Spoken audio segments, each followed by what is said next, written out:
प्रसन्नवदनं ध्यायेत् सर्वविघ्नोपशान्तये। व्यासं वसिष्ठनप्तारं शक्तेः पौत्रमकल्मषम् पराशरात्मजं वन्दे शुकतातं तपोनिधिम्।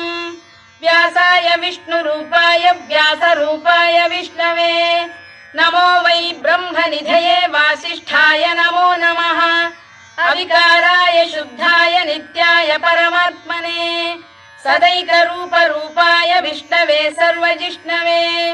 यस्य स्मरणमात्रेण जन्म संसारबन्धनात् विमुच्यते नमस्तस्मै विष्णवे प्रभविष्णवे। ॐ नमो विष्णवे प्रभविष्णवे।